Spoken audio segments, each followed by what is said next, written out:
Running isn't complicated. The only thing you really need is a pair of running shoes, and the jury's even still out on that, according to a bunch of smug hipsters at your local Whole Foods. Running is like the xenomorph from Alien. You have to admire its purity, its athleticism and achievement at its most basic form.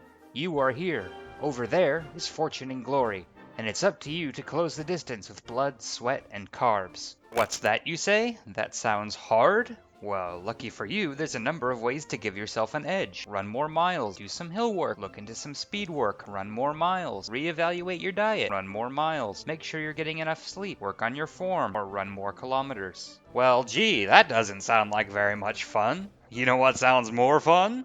Shopping! Many runners think of running like an RPG. If your running bonus isn't high enough, you don't need to grind more, you just need to fill up those empty accessory slots. That valuable +2 endurance from your new Lululemon headband could be the difference between success and failure in your upcoming charity 4K. Sports companies and 10 best gifts for runners holiday features in Runner's World have perpetuated the idea that your wallet can make up for your workout, so we wind up with stupid stuff like this. Here are 7 of the dumbest running accessories your well-meaning relative's money can buy. Number 1, the flip belt. The flip belt, spy belt, and other devices are the biggest thing to hit fitness Pinterest boards since the green smoothie and novelty TV show-based workouts. The flip belt is for a specific demographic of people who need to carry 2 or 3 small items and can afford a specialized belt but not a pair of shorts with pockets. Such items can include a key, a credit card, or 3 Skittles to refuel with. The $30 flip belt is the most dangerous item on this list because it lets potential muggers know that you're carrying money and that you have enough of it to waste on a flip belt. Number 2, a GPS watch. A GPS running watch is like a college elective. It's not going to tell you anything you need to know, and you probably paid too much for it. In any case, your smartphone has a GPS on it, and apps like MapMyRun can use it to accomplish basically the same thing as a dedicated running watch. If you don't have a smartphone, then hey, Grandma, thanks for the birthday card. If you honestly need a greater level of accuracy than your phone can provide, then you're running so far out of my league that why are you even listening to me? If you do decide you do need a GPS watch, then be careful. You don't choose a watch based on how good of a runner you are, you choose based on how good of a runner you think you are, and people will judge you on this.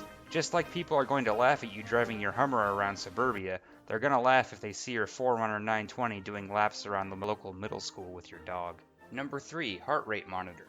A heart rate monitor is like premium gasoline or an iPad. If you don't know why you need it, you don't. A heart rate monitor can be used to measure effort and efficiency, but its chief purpose is to provide a number that you can share on internet running forums to quantify exactly how crazy that hill was, bro. Number 4, novelty self-deprecating t-shirt. There comes a point in every runner's life as they find themselves monologuing about lap times to a Thanksgiving table full of silent people when they realize that nobody cares how fast you can run. This is the best thing about running. At the gym, you're surrounded by mirrors and silently judgmental bros who are mentally beating up your self-esteem and taking its lunch money.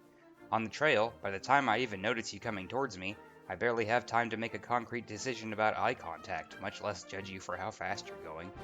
Unless you're one of those people whose running form makes you look like a velociraptor with wet nail polish, I'm not going to remember you in 30 seconds. This is why I don't understand all those t-shirts with clever little quips about how I'm slower than a turtle in peanut butter or whatever. You don't need to apologize for being slow. This isn't Boston, it's the trail around the dog park fence on Thursday night. For most people, running is like med school. You don't have to tell us your grades for us to be impressed, you just have to tell us you're doing it at all. Number 5, arm sleeves. Arm sleeves are a spandex reverse vest that doesn't make any sense. If your arms are freezing but your torso is on fire, then I guess you have a practical reason to wear these. If not, then you likely fall into one of 3 categories.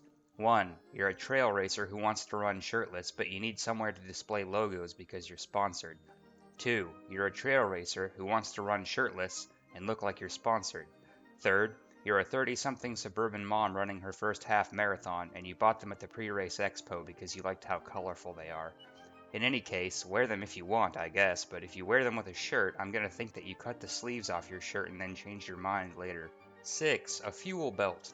A fuel belt is a device used to carry water, Gatorade, and energy gels at marathons which provide water, Gatorade, and energy gels every 2 miles anyway. This is like meeting a date for coffee and bringing your own French press. In the event that you suffer a catastrophic sugar crash or bout of dehydration that cannot wait 15 minutes until the next mile marker, a fuel belt may be a worthy investment. Maybe I'll understand when I get older, because everyone I've seen wearing one of these is at least 30, but for now they just look like a futuristic utility belt for alien proton grenades. Number 7. Dumb water bottles.